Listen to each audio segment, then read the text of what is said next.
And welcome to the Behind the Mic podcast. I have two special guests today. But before I get into my guests, I got to give a shout out to Soyo Creative, which is the workspace that we use to record these podcasts. So if you're in the area of Westchester, Southern Westchester, Yonkers, 92 Main Street, tap in if you haven't tapped in already. Now I'm going to swing it to one of my guests. I had an opportunity to be on this man's podcast. I'm a huge fan of this dude. He runs the No Snooze podcast, Dave the Body Regina. How's it going, my brother? My brother. Thank you guys for having me. Very grateful to be here. And also thank you to Shawn Degnan, for the connection originally. Absolutely. We're going to get to Shawn in a minute. Yeah. But I just love putting myself in an environment where you're around like-minded men, And I think we've all been through things in life. Mm-hmm. So as we age, it's even more important to be intentional about that stuff. So I'm grateful to be here. Absolutely. So the man who is seated to the right of me, Shawn Degnan, owner of Sale House, is that correct? Partner. One of the owners of Sale House. I met Shawn through mutual friends, and since we've all met, I think this organically has grown into a great friendship. Before we get into your story and a little bit of your backdrop, I just want to say from the bottom of my heart, I appreciate both you guys, because from the moment that I've met you guys have been stand-up individuals. I just want to say that and want to put that out there to the world. It's very hard to walk into rooms with alpha-type men and not turn into like a dick measuring contest. Yeah. You guys are like stand-up dudes, very genuine and authentic guys. I just want to put that out before we dig deeper into this podcast. It's mutual. Likewise. Appreciate that. Absolutely. So Shawn, tell us a little bit about you and what you're about and how you came to be the man that you are.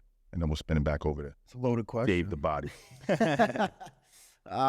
So I grew up in Irvington, Westchester. Okay. Kind of middle-class upbringing, sports my whole life, and kind of just was always a competitive dude.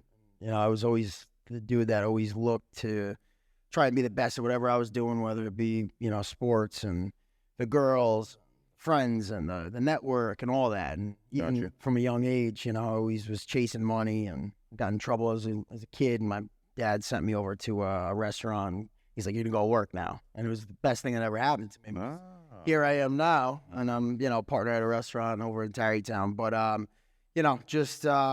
something that I think has always been ingrained in me is competition. So grew up playing football, wrestling, baseball, all that. Ended up going to Springfield College up in Massachusetts, played football there as well, and transferred my way out of that, and actually lived up the block here for 3-4 years over in the square. And I was doing kind of a couple different jobs at the time, and bartending, all that stuff. And ended up getting out of that and opened a commercial cleaning company. Oh, okay, cool. Yeah. Didn't know that about you. Yeah, so I opened that up in 2017 with a buddy of mine. I was running produce for a while, for 9-10 years, and I was down in the South Bronx, Hunts Point. It was a foreman job, kind of managing, purchasing, doing a couple different things down there. Okay. Good job that got me a ton of business background and a lot of experience on the back end of things. How to run books, how to market, how to sell, purchase, all that stuff. But, that whole thing kind of just ran its course and ended up starting that commercial cleaning company, traded gears with the day job, and ended up getting into a staging company in real estate. Okay, cool. I did that for about 1.5 years and kind of just was like, this ain't me. The opportunity came about to partner in at the Sale House with a couple buddies that I know. And, here we are now. Love it. I didn't know you did all that other stuff, bro. Yeah, there's a lot of stuff. I think you wrestled with somebody that I know, or wrestled against them, rather, I should say. My boy Tyler Lilly, he's from New Rochelle. Okay. But, he had, I reposted the summit, which we're going to get to later, and he saw your faces. I think I wrestled against that. Oh, really? That's fun. Yeah. Who won? I don't know. He didn't even tell me. He just kind of. I had a couple battles with some dudes that we all know, like Will Carter, Ben Carroll, all these guys. Will Carter's a monster. Shout out to Will Carter. He's been on the show before. Solid guy. Hell of a competitor. Yeah. I'm gonna spin it back over to Dave. So when I was on your podcast, we talked a little bit about your upbringing, right? Mm-hmm. So I know you were a big basketball guy, right? I guess. I mean, listen, this is just from our conversation. Yeah. Why weren't you a big football guy? So you're a huge human being. Well, now. Oh. So ironically, I grew up in Mount Vernon, New York, not too far away from here. And I did play Razorbacks my whole life. Razorback gang, Mount football. Vernon, okay. But basketball was the thing that I really had a passion for. Mm-hmm. But it was because I was always the minority in Mount Vernon, right? So I was never the best by any means. Yeah. But I didn't like not getting picked when I was real young. Okay. And it had to do with the color of my skin at first. And I would get in fights because I was the white boy that wanted to play. Yeah. But I would go down to, local parks and shoot my ass off, and then became the typical white boy shooter. So then everybody Nothing wrong with that, man. Nothing wrong with that. So then everybody wanted to pick me and put me on a team. And that kind of established like credibility for me and gave me a lot of confidence because in the household, I grew up very middle class. And my dad and my mom, they did whatever was necessary. I had my first job when I was 10 years old, but it was because my parents, they wanted to teach me a lesson early, but also later down the line, I realized we didn't really have it like that. So I had my first job at Fulton Flowers at the age of 10, loading propane tanks into cars. Then by 12, I was doing that and caddying. So that established the work foundation for me. But I really love sports because it kind of kept me out of my house. My mom was addicted to drugs and alcohol for the first 28 years of my life. I'm 34. She's over 5 years sober now. Amen to that. Shout out to my mom. She's one of my best friends. And that journey is very inspiring to me. Looking back, there were certain things that were, not the best situation by any means, but it definitely made me who I was today, who I am today. You talk about my stature, but most people don't know in high school I was diagnosed with Crohn's disease. Yeah, I remember we talked about that briefly. So Crohn's is a chronic condition. You can't get rid of it. Intestinal gastro tract, you have 28 feet, of internal, your small intestine, your large intestine.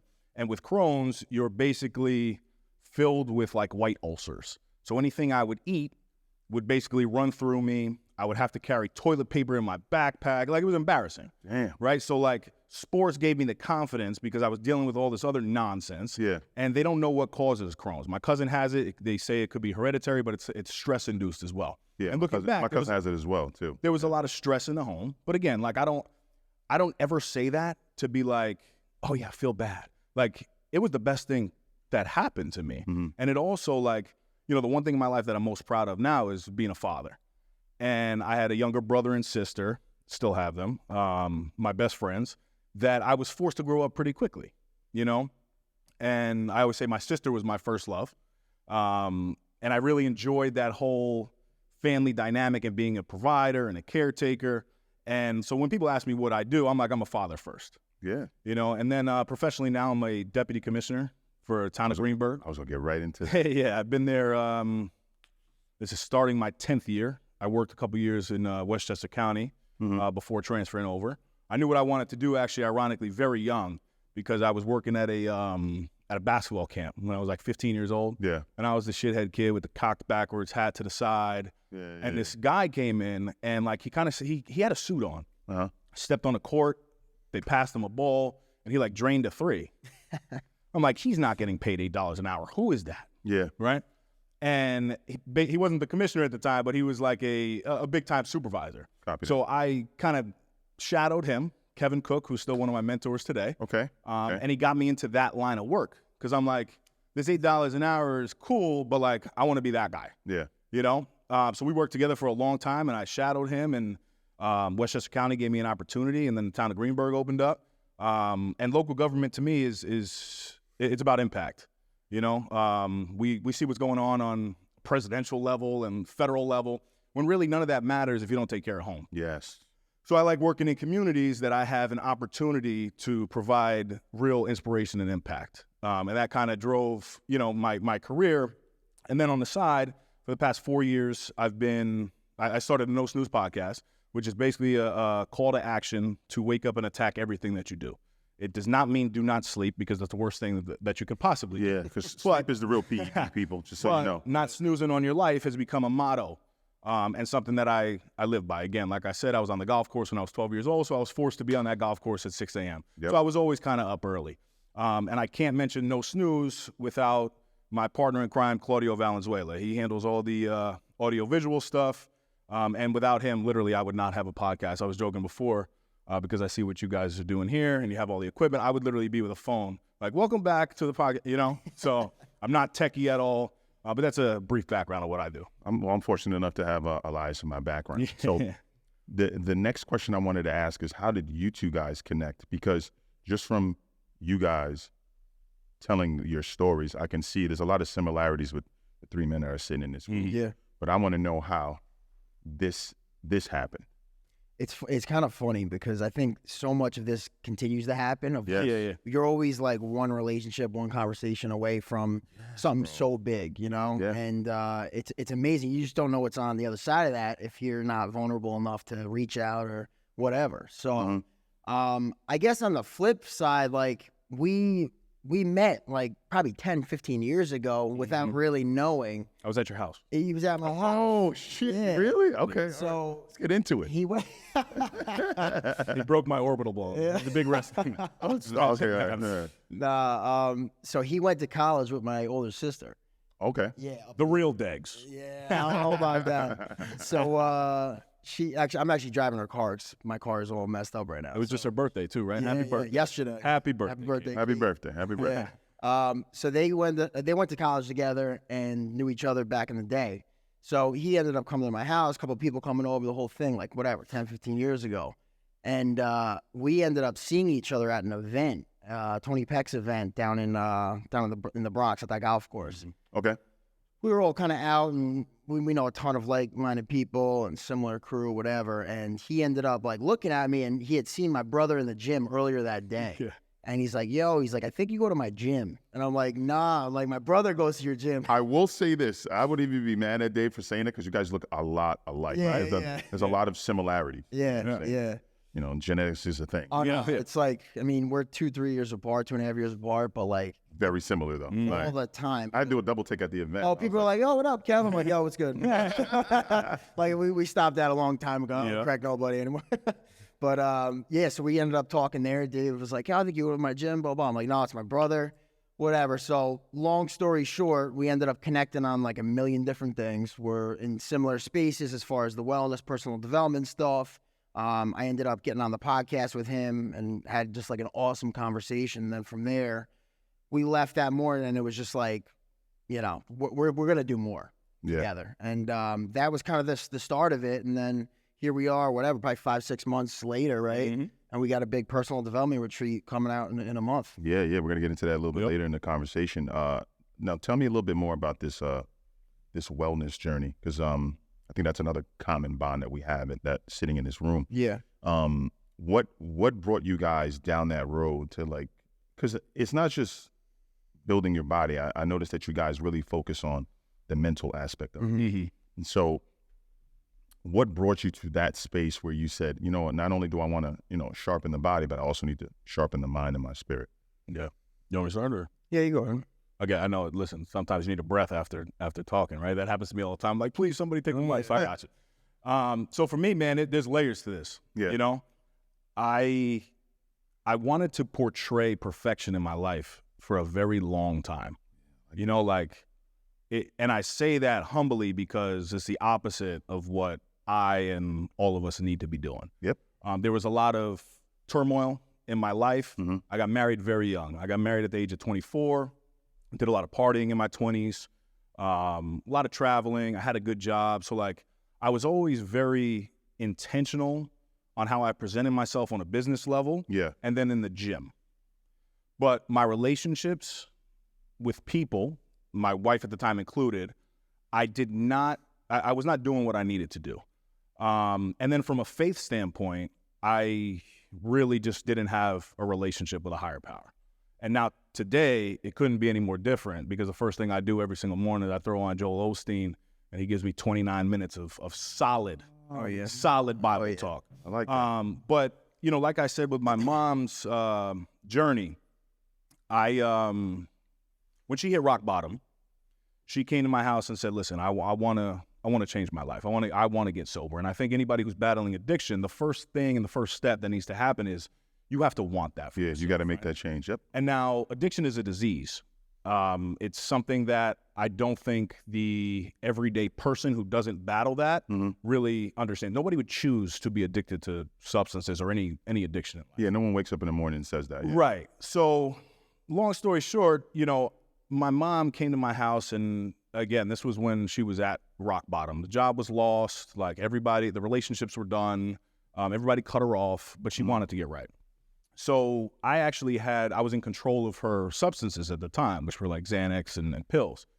And the doctor said, listen, give her a sugar pill, and then when she comes back, give her a real one. Give her a sugar, because you can't withdraw somebody on your own. Yeah, you got to wean them off. Exactly. So I got so frustrated in the middle of the night because every 5 minutes she was knocking on my door. And I said to, my wife at the time, I got to go end her life. And I literally said to myself, I'm either going to put a pillow over her head or I'm going to just give her all the pills. So I go into the room, and I ended up opting for the second option, which is, I think, a better option than Absolutely. the situation. Yeah. Yeah. And not making light of the situation by any means, but, I poured probably 30, 40 Xanax into my hand, and I said, Mom, listen, unless a higher power can save you, there's nothing that I can do for you. There's nothing that I can do for you. And this is on top of me already making bad mistakes in my own relationships along the way. Mm-hmm. So she took one pill. Mind you, this is somebody who's addicted for over 30 years of her life, but the first 28 years of my life. Yeah. She takes one pill, her eyes roll to the back of her head, and she smashes her head on the headboard. I'm like, oh my God, that's it? And before she took the pill, she said, you want me to die? I said, no, I don't, but I want you to go in peace and in happiness. And I'm looking at her, and I'm like, there's no way. And then I see like a little pulse in her neck. So I'm like, all right, maybe she just fell asleep. Yeah. Right? And I remember saying, unless that higher power can save you, there's nothing I can do for you in this moment.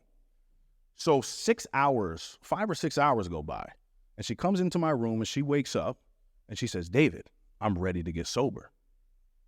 So I'm like, oh my God. So that was a pivotal moment, a pivotal moment in my life that I knew I'm basically a pawn here. Yeah. Like there's a much higher power guiding this life that we're in. So you have that experience. Then my mom, like I said, 5+ years now in sobriety because of that one experience. She went away to rehab, came back, and has been killing it ever since. She hates when I tell the story because she thinks it makes her, vulnerable and look bad. And I'm like, Ma, this is the most incredible thing it's reality. ever. It's reality. That's what it is.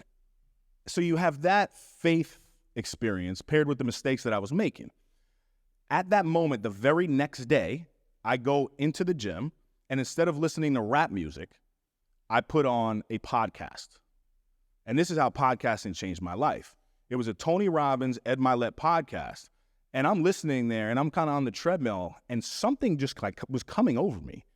And I was a motivator my whole life. I was a leader in sports, but I was doing it in the gym, and that was kind of it.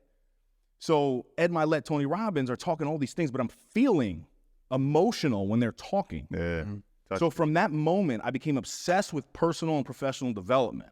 And then I did that for about 6 months. And I was like, wow, I need to start finding more people.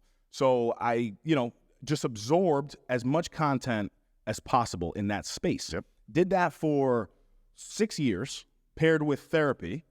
And then I said, okay, I've changed my life in every single aspect. Because now the thing about personal and professional development, if you want to change, you can change. Mm-hmm. But you have to really want that, right? Yeah. So these guys would say little things like, you have to wake up and hydrate. You have to, wake up and say a little gratitude prayer. And at first I'm like, what the fuck is this?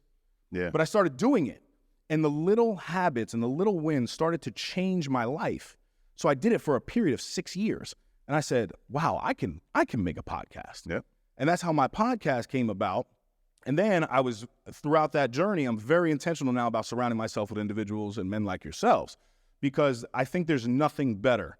In society today, we have a bunch of weak men. Mm-hmm. And I do not mean that as a dig towards anybody. Yeah. But we're very weak in a sense that we we like to be like Dave Regina and try to portray perfection for a very long time. And it's okay to embrace your story, embrace the mistakes that you've made along the way.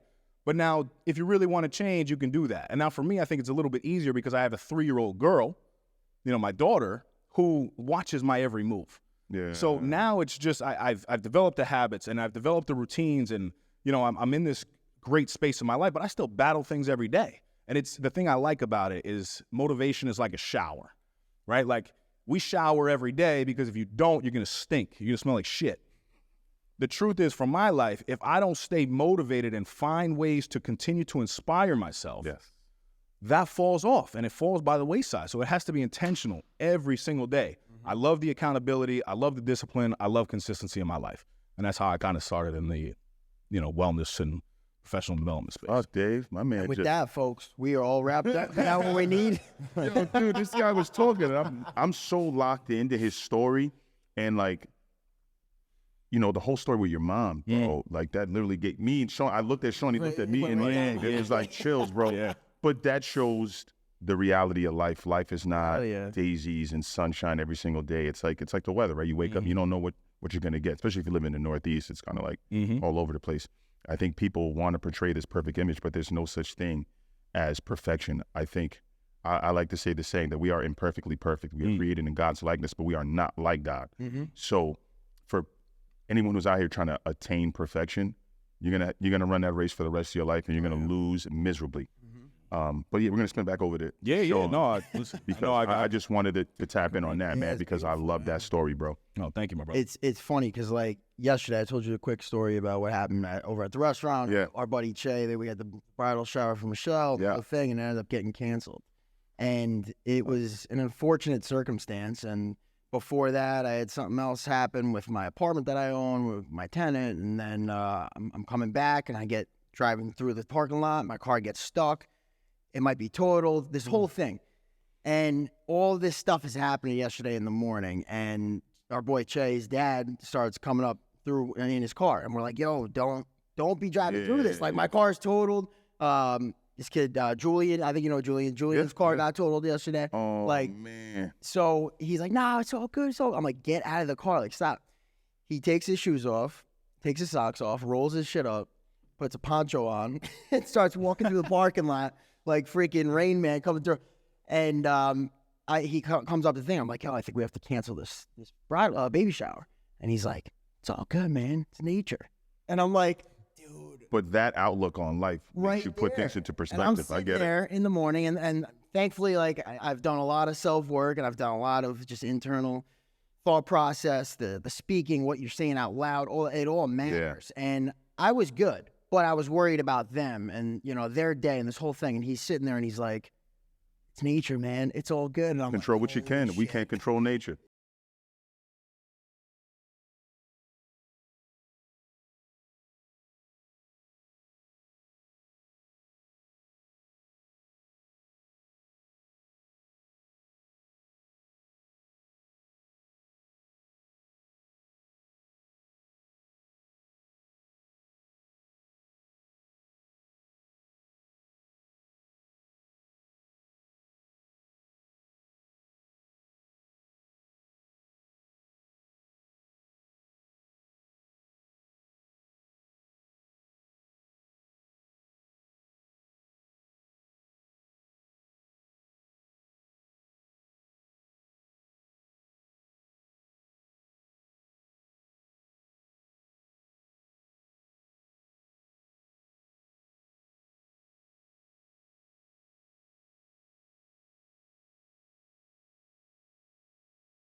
answer, but it's those small wins and all that stuff that kind of started to go that direction. And I got into the speaking space, and I told this on your podcast as well. Like, when I'm out there speaking for the first time, 2018, 3 people in my life just died at that time, and I was battling some really bad things, and I was on this high trajectory, and then bam, crashed down again. Mm-hmm.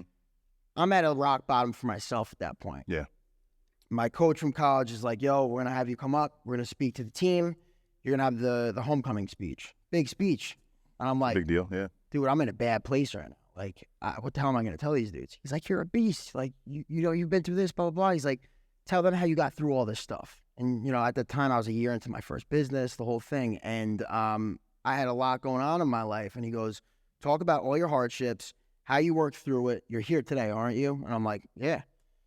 I get out there, and I reference 8 Mile, the last rap battle. He goes out there, and he's like, yo, this is me.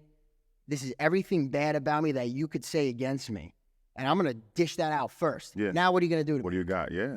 And so that's kind of what I did in speech form and talked my way through it. And at that point, it was just like, I'm locked. And I was hooked on it ever since. It's pretty amazing. Like, I sit in this little space right here, and I realize, like, we are so similar, and we're from different places. Yeah. And the commonality is that I think we all, at some point, wanted to better ourselves. And sometimes you got to hit rock bottom, which that happened for me. And then, you know, one day I woke up, I had a friend kind of tell me, hey, man, you're not the Jason that I grew up with. What's wrong with you? I think you need to sit down with somebody. And it took somebody from the outside looking into the situation and saying, like, dude, you're not you, you know? And so I was reluctant at first to be, you know, to put myself in that space of vulnerability. Mm-hmm. But the more I sit in rooms like this, I know that there are several other guys that went through the same shit that I went through, and they just manned up one day and was like, you know, fuck it, I gotta buy into the program. I gotta, you know, improve myself. And it doesn't start with extremes, right? It's small things that eventually over a period of time you're able to kind of double up on it, and then you get to a point where you get to where you want to be. Right before we get into this summit, I just want to know, like, how do you guys start your day? I mean, Dave kind of tapped into it a little bit, but like, I mean, I have a ritual, so I'll just give you like an example. Like, I wake up, quick meditation. It's like anywhere between 7 to like 10 minutes max, because my brain starts to... Guided meditation? Yeah, guided meditation. I can't sit there and do it myself. I need somebody giving me prompts, as well as talking me through breath work. Once I'm done with that, I go to my gratitude journal. That I kind of created one for myself because there's ones that people sell. And I feel like it's too direct. It's too guided. Mm-hmm. So I wanted something that was more tailored for me. So I just got a blank notebook. I do a verse of the day, right? And then I do a quote of the day. And then I do my moral report card. I spoke about that on Dave's show. And then I usually have like a thought of the day. Like it's prompted by those other things that came before. So that's just like my thing that I do with something. And I got into the cold plunge. I'm there 3 times a week, not 5 days a week or 7 days a week. I'm gonna try to get to 7. Let's go. It's a little hard when it's 22 degrees outside, but like you said, small victories. Yeah, hell yeah. So yeah, and also one thing I love that you do usually on your Instagram account is you talk to that phone, you talk to all your followers, and you give them a nice little thing for the day, and it's a brief. Appreciate that, man. Yeah, it's fire. Awesome. Big GM at the Skybox. Yeah. The Alpha and the Omega. He hit me up about that. He was like, I might have to borrow that. No, not borrow, still. You can do whatever you like, man, because that's what it's for. It's for the inspiration, man. And usually if I don't do it, I get a couple of DMs like, yo, my man, like, where's the inspiration? Are you good today? I'm like, yeah, I'm good, man. Today ain't the day for me to talk to you guys, you know. Mm-hmm. But go ahead. I have a similar thing that I used to do back in like 2016. I was working overnight hours, and I changed my hours to a 4 a.m. start, and that was like the morning start. So I was waking up at 2:30 in the morning, and I was eating my breakfast. I was doing the cold shower thing, and I would drive into Hunts Point in the Bronx, and I would get on my Snapchat, and I would send this out to like 30, 40 dudes every morning, blasting DMX, my guy, screaming at like these dudes with the timestamp on it, like whatever, 3:15 a.m., whatever it was. Yeah. I'm like, get your ass up, let's go, let's get him, like just hyping people up. I did that for like 2 years, and then I delete Snapchat. And then everybody's like, yo, what happened? And I'm like, yo. Yeah, man. People look for the inspiration, bro. Yeah, bro. So it's like amazing just to see like you do that like now, and it's people love it and people need it. Yeah. You know, so it's a great thing. But what I do now, I'll get up. I drink a salt electrolyte water. So I get that going, hydrate up quick. And it's funny because before your podcast, I was not hydrating enough. And then I heard you talk about first thing you do in the morning, hydrate up. And I'm like, dude, it kind of reminded me of like, get back to the water. So I started doing that first thing in the morning. I'll get out, check my cold plunge. If it's too cold, like right now especially, like this morning was 30 degrees, I'll go out there, and if it's like in the 20s, sometimes my water gets like 26. It's too cold. So I'll dump in like some hot water, and I'll get it back to like 30 is like the lowest I'll go now. I'll jump in the cold plunge. So I did that like this morning, 3.5 minutes, getting there. Yeah.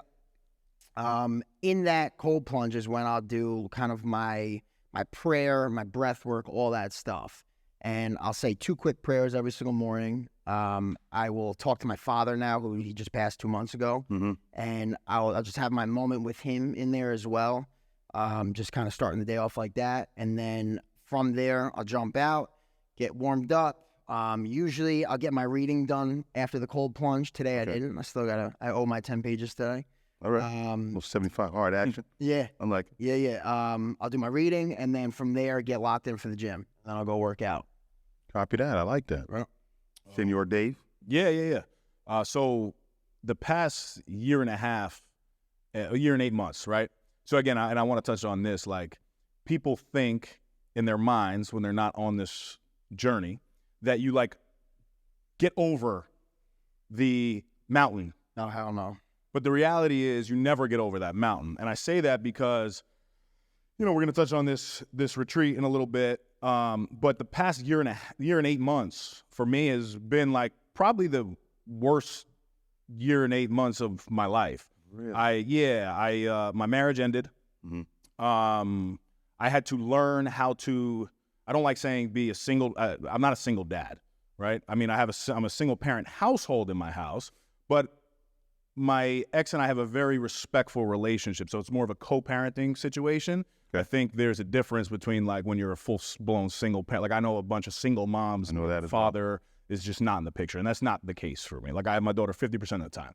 And I say that because it's very important to understand that life is always going to throw these moments at you. On top of that, I lost my best friend, which happened to be my dog of 13 years.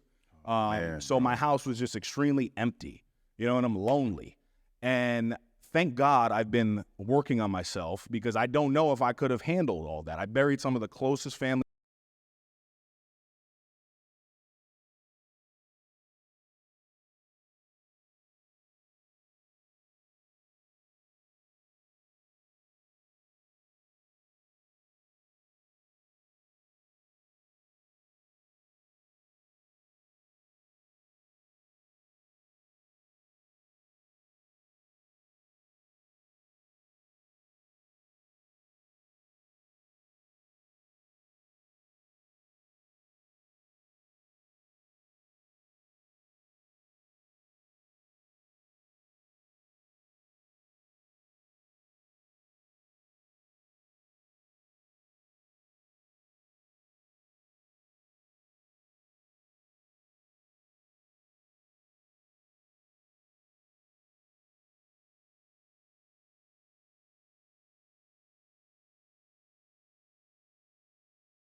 and the higher power. So I say a quick prayer as I drive over that bridge. Whereas before, like if I didn't do it at like 5:30 a.m., it was like, oh my God, I didn't pray today. And I wouldn't pray till the next day. Like that's silly. Like you got to be able to adapt. But if you know me and you know how I am, my mind like works like that. So it's like if I missed it, I beat myself up. Whereas now I think I give myself a little bit more grace. Yeah. So then I drop my daughter off and I head to the gym. And then when I get into the office, the first thing I do is I read 10 pages a day of a personal or professional development book. And that's something that I've been doing, honestly, since I listened to Ed Mylett back in 2015 or 16. That habit right there, I never read a book in my damn life. I got to be honest with you. Same. In school, I hated books. Yep. I never read. I've read more books in the past 5 to 10 years or whatever it is now, so 28 years, than I could have ever imagined. And school, yeah. Yeah. So that, I mean, that's kind of how my routine is. All right, so that leads us to this men's retreat, man. First and foremost, before we get into that, I just want to say salute you guys for even putting this thing together. A men's retreat is huge, only because I feel like men don't do enough of it on their own time. So creating a space where men can do this collectively, where you'll have several guest speakers and like breath work and workouts and things like that, cold plunges and whatnot, getting together in a common space and you know, iron sharpens iron, right? Yep. And so you have to surround yourself with others who are trying to do the same thing. How did you guys come about it? Let's talk about where it's going to be. What are the dates? Let's get right into the meat and potatoes of it. Yeah. So I think this all kind of came about from the podcast that me and Dave did. We had an awesome talk and just kind of vibed, and we're like, dude, like there's more to this. And we were trying to figure out what that was. You know, is it a speaking event thing? Is it another podcast? Is it a series? What is it? And I ran an event last year with Chris Worth over at Molino's in Lake Isle. Okay. And we had a great turnout. It was like 100 people. It was like a Saturday morning event, 3-hour thing. And I love the idea of like getting uncomfortable. And I think something like this it's scary for me and him both. You know, like this is a big deal. I mean, we're shelling out a lot of money. There's a lot of commitments that we have up front of what we're doing here. And we're trying to make this elite exclusive, and that's what it is. We got 160 acres of a private estate in New Paltz. Thanks to Steph Madonia, our event coordinator. She's amazing. She locked that property in for us. We've got Joe Girardi speaking at it, former Yankee, Philadelphia Phillies, multi-time World Series, and a lot of other amazing people, elite in their space. But none of this happens without us committing to something, putting that out there and saying, all right, let's go get that. Mm-hmm. You know, so we ended up coming together and saying, all right, this is what we're going to do. And we didn't really know how or where or when, what, any of that. And we put it out into the world on Instagram, and we put like a collab. I don't know if it was a story. I think it was a story. I think it was a story. And we got a ton of feedback from people like, yo, let me know, like, what's going on, blah, blah. And you'll always get that. Like, you'll get that, and then you don't have anybody commit, which we've seen plenty of. It happens. It happens. But Steph reached out to us on Instagram and ended up kind of getting the space locked. We went up there, saw it, and when we're up in that space in New Paltz, I mean, beautiful. Like, private lake, private houses, like, elite dinner table, 25-person dinner table, chandelier. Like, it just screams, like, success and wellness, like it's all there. And we locked it in on that after the walkthrough. So we've been piecing this thing together for like 3 months now, 4 months. Yep. And we got a lot of great stuff in store. I'll let you touch on Yeah. we got. So the summit itself is the A.C.E Summit. Action cultivates excellence. Love it. And again, I'll say that again. Action cultivates excellence. Shawn, Degnan, and myself, you know, we are men of action. You know, a lot of us like to talk. However, we implement the things that we actually talk about. And I don't think, again, you can be, they call it paralysis by analysis, right? Where you're just consuming so many different personal and professional development things. It's great. It's a great first step. Put that stuff in your ear and start to listen to it. But if you don't take action, you'll never be excellent in anything in your life. Yeah. Right. And we came up with that concept because that word, like action, is the most powerful word that there is. Because you can you can be consistent, you can be disciplined, you can have integrity, you could be kind, respectful, compassionate, empathetic, any type of word that you want to be, but without actually taking the action to do these things, you can't really do shit. Yeah. Right? Facts. So it's going to be February 16th to February 18th, President's Day weekend, New Paltz, New York. And again, it's 25 men. We challenge those who want to be better in 2024 to sign up for this experience. And I'll say this, and I'll look right at you. You will be very quick to spend $750 to $3,000 on a Miami trip with your boys or a Vegas opportunity with some people you want to party with. And that's all fine and dandy. I will tell you, I've done plenty of that. However, if this is something that you're interested in, start making the investment in you. The best investment that you can ever make in your life is the investment in yourself, because nobody is going to invest in you without you taking that initiative to do so.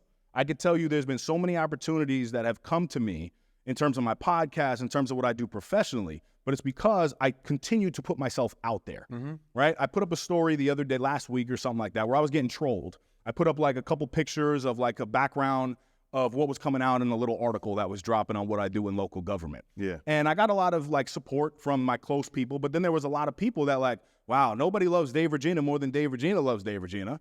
Or, wow, the cockiness is on another level with a 100 next to it emoji.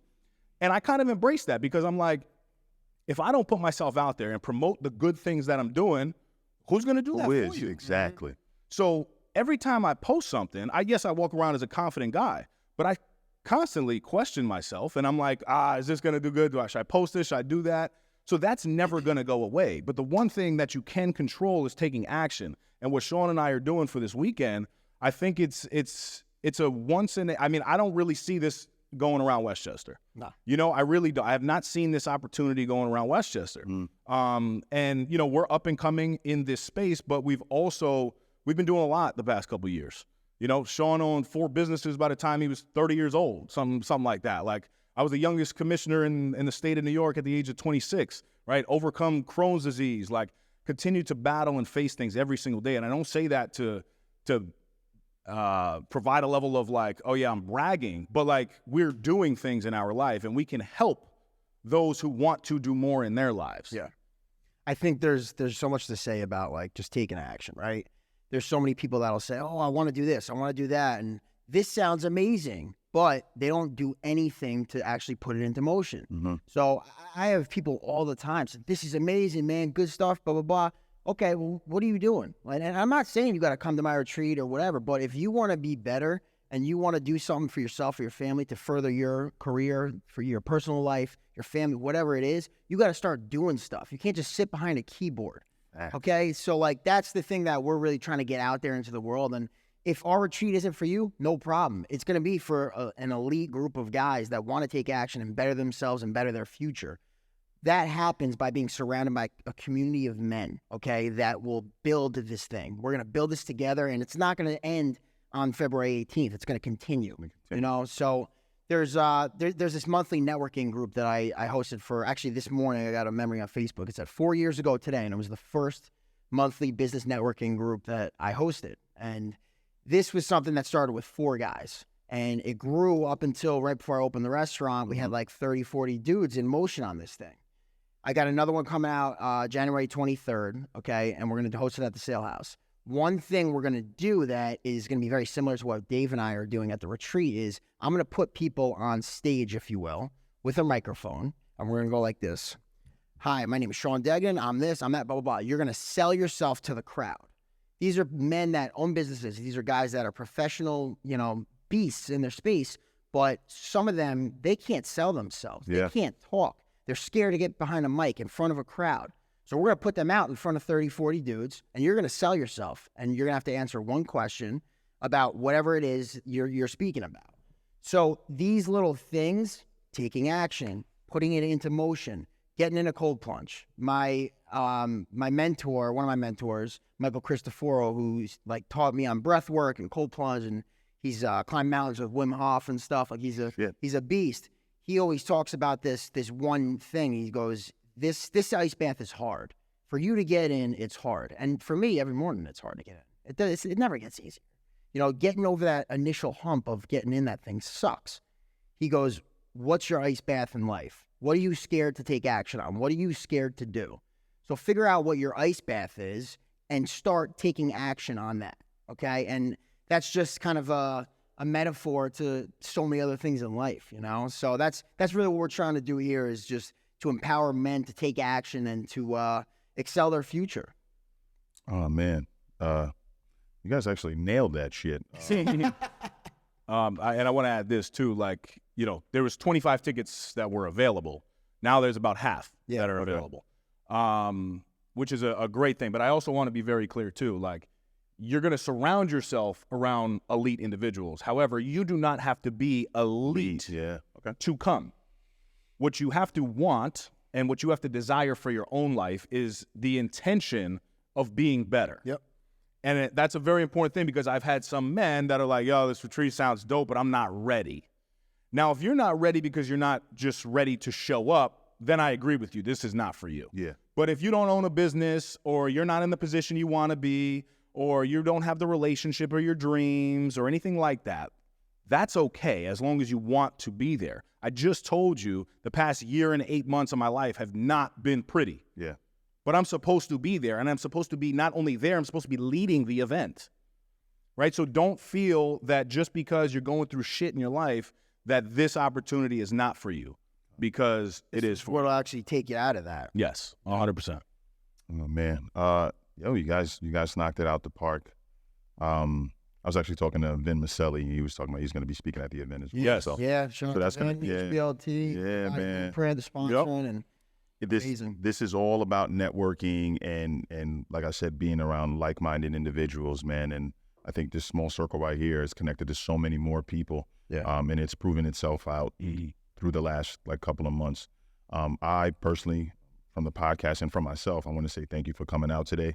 I appreciate you guys. We're going to continue to promote the A.C.E Summit. I'll put some stuff on my story. I'm going to be dropping around some flyers at some of businesses that I frequent, and I'm going to be sharing this with some guys that I think can really benefit from being around like-minded individuals. So like Dave was saying, you don't have to be elite to be there, but you got to be willing to want to make that change for yourself. Yep. So from us here Behind the Mic podcast, I want to say thank you, Shawn. Bro. Thank you, Dave. My brother, thank you. Can we just drop the website? Yeah, go ahead. Drop the website. Do what you need to do. Tickets? It's acesanctuary.com.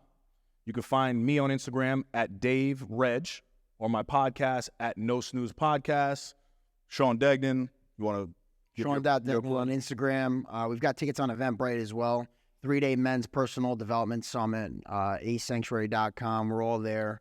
Appreciate you and everything. We got a speaker at this event from you. So these connections, like connect people that are powerful people to other powerful people. And also, yes, to you. It takes a lot to look another man in the face, and this is to both of you guys. I genuinely have so much love for the two of you guys, and I really envy and value what it is that you guys bring to this community. This podcast is a great platform. Your platform alone is, Thank you, brother. Appreciate that. Is a beautiful thing, and you have it's a serious calling on you, to continue to motivate, inspire, and encourage. And I think that's what brings, us three together.